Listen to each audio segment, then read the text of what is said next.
Imagine a discipline method that millions of parents still use, yet decades of research suggest it might be doing more harm than good. Today, we're going to uncover the truth about spanking, what it really does to our children, and why this conversation matters more than you might think. Spanking has been a common form of discipline for generations. Many of us were raised with it, and many parents believe it's a quick way to teach respect or stop bad behavior. But experts are sounding the alarm, warning that the consequences can run much deeper than just correcting a momentary misstep.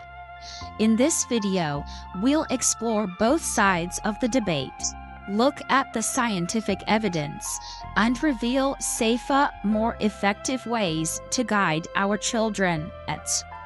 By the end, you will understand why this is not just about discipline, it's about shaping the future well-being of our kids. So, why do some parents stand by spanking? The main argument is that it seems to work, and it works fast. A firm, controlled smack can immediately stop a child from doing something dangerous, like running into a busy street or reaching for a hot stove. It can feel like a very clear signal that a serious boundary has been crossed.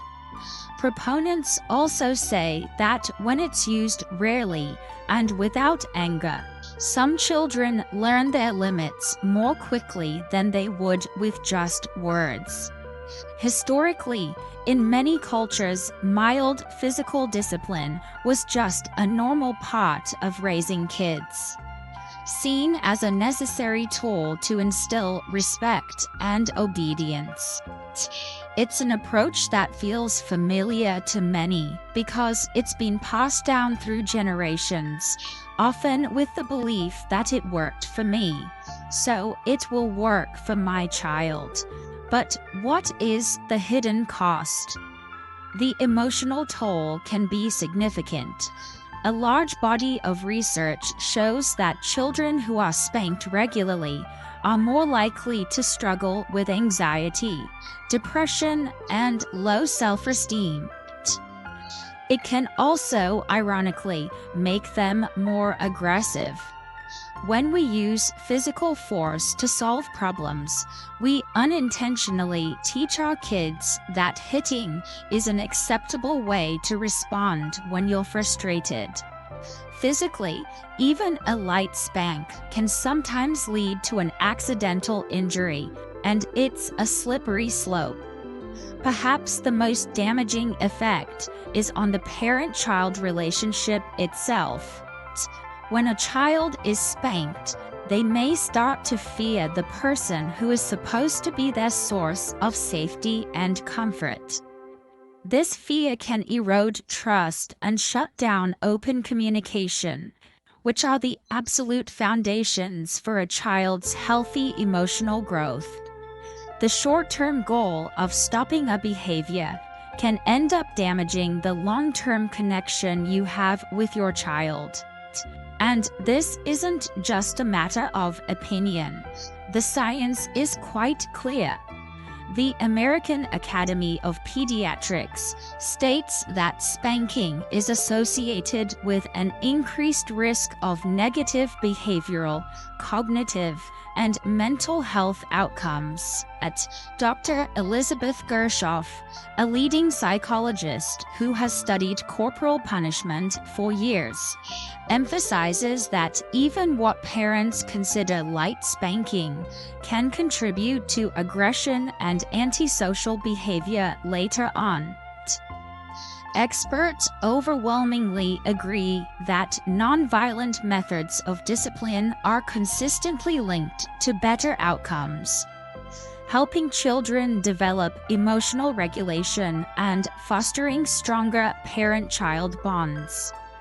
This is why, globally, the tide is turning at over 70 countries, including places like Sweden and New Zealand. have completely banned corporal punishment in the home, recognizing it as a children's rights issue, even in countries without outright bans. Major pediatric and child welfare organizations are now strongly advising against any form of physical punishment. So, if not spanking, then what? The great news is there are powerful, positive discipline methods that guide children without using fear. Techniques like effective timeouts, using logical consequences that fit the misbehavior, and positive reinforcement are all proven to help children learn accountability in a safe, supportive way. For example, if a child makes a mess, the logical consequence is that they help clean it up. It's not about punishment, it's about learning responsibility. Beyond specific techniques, creating a predictable and loving environment is key. Setting clear expectations, establishing consistent routines, and most importantly, modeling calm and respectful behavior ourselves teaches children self-control far more effectively than any punishment ever could. Discipline doesn't have to hurt. Its true purpose is to teach and to guide, strengthening your relationship along the way. In the end, while spanking might offer a moment of compliance, the potential long-term consequences, emotional, psychological, and relational, are just too profound to ignore. Research and experts consistently point toward safer, more effective alternatives. By choosing positive discipline, parents can teach respect, empathy, and self-control, all while building a loving, trusting bond that will last a lifetime. What's your take on this? Do you think there's ever a place for spanking, or is it time we all moved on to better methods? Share your thoughts respectfully in the comments below. If you found this video insightful, please give it a like and share it with other parents and caregivers. Thanks for watching, and don't forget to subscribe for more content that helps us all become better guides for our children.